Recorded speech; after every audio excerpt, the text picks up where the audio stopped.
Idol খুঁজে পাও না তোমরা? মেসি তোমার আইডল, নেইমার তোমার আইডল, ওই যে বলিউড হলিউডের নায়ক নায়িকা তোমাদের আইডল? সুবহানাল্লাহ, বাংলাদেশের নায়ক নায়িকা তোমাদের আইডল? যারা জীবনে কত পাপ করেছে তারা নিজেরাই জানে, ওদের বিবেকই ভালো করে জানে যে ওরা কত পাপ করেছে। তোমাকে বাইরের চাকচিক্য দেখে মনে হচ্ছে খুব সুন্দর সুশ্রী, ভিতরের কলিজাটা এদের কুৎসিত কালো। যারা মুসলিম সমাজের মধ্যে বেপরদামি, অশ্লীলতা, ফাহেসা এগুলো ছড়িয়ে দিচ্ছে, যে না এরা আমাদের আইডল, এখন ওদের পোস্টার বাসায় লাগিয়ে রাখে, ওদের সাথে একবার দেখা করতে পারলে জীবন সার্থক হয়ে যায়। আল্লাহর কাছে ওদের কি দাম আছে যতক্ষণ না তওবা করে ফিরে আসছে?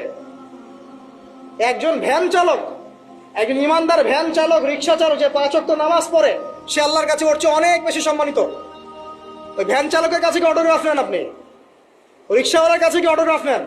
এইসব এই হ্যামিলনের বাসিওয়ালার পিছনে না গিয়ে এরা যুব সমাজকে টেনে নিয়ে যাচ্ছে অশ্লীলতার দিকে, ফাহেসা কাজের দিকে, বেফাস কাজ, কোনো পরকালীন কোনো স্বার্থ নাই।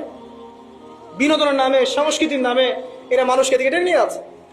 আর আমাদের যুব সমাজ, তোমাদেরকে আমি আইডল দেখাবো ইনশাল্লাহ পরের লেকচারগুলোতে।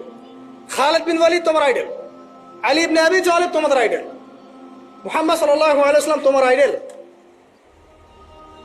ইমাম হুসাইন তোমার আইডল, মোহাম্মদ বিন কাসিম তোমার আইডল, তারেক বিন জিয়াদ তোমার আইডল, ওমর ইবনে খাত্তাব তোমার আইডল। আইডল খুঁজে পাও না তোমরা? তোমরা জীবনে আইডল খুঁজে পাও না? কাকে ফলো করবা? একজনের নাম বলবো, একজন অনলি, মুহাম্মদ সাল্লাল্লাহু আলাইহি ওয়াসাল্লামের পরে একজনের নাম যদি বলতে বলেন আমাকে, আলী রাদিয়াল্লাহু আনহুর জীবনী পড়ো যাও, আলী ইবনে আবি তালিব রাদিয়াল্লাহু আনহুর জীবনী পড়ো যাও, গিয়ে দেখো তোমার আইডল এখানে বসে আছে, লুকিয়ে আছে। তাদের আইডলের মধ্যে, তাদের মধ্যে ছিল ব্যক্তিত্ব, সৌর্যবীর্য, আনুগত্য, জ্ঞান, প্রজ্ঞা, দিন প্রতিষ্ঠার তামান্না, জিহাদ, এবং তারা বদর, উহুদ, খন্দক, খায়বার করেছেন। শেষ পর্যায়ে যখন তাদেরকে মৃত্যুবরণ করতে হয়েছে, তখনও তাদেরকে সামন থেকে কেউ আক্রমণ করতে পারে নাই, পিছন থেকে আক্রমণ করতে হয়েছে। বীরদেরকে কেউ সামন থেকে মারতে পারে না, পিছন থেকে মারতে পারে। আইডল খুঁজে পাও না তোমরা? মেসি তোমার আইডল, নেইমার তোমার আইডল, ওই যে বলিউড হলিউডের নায়ক নায়িকা তোমাদের আইডল? সুবহানাল্লাহ, বাংলাদেশের নায়ক নায়িকা তোমাদের আইডল?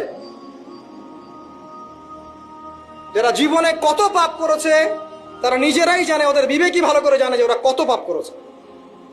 তোমাকে বাইরের চাকচিক্য দেখে মনে হচ্ছে খুব সুন্দর সুশ্রী, ভিতরের কলিজাটা এদের কুৎসিত কালো। আলেম ওলামার কাছে এসে পড়ে থাকো, যারা বড় বড় ওলামায়ে কেরাম তাদের কাছে এসে পড়ে থাকো, তারা তোমাদেরকে পথ দেখাবে ইনশাআল্লাহ। আল্লাহ পাক বোঝার তৌফিক দান করুন।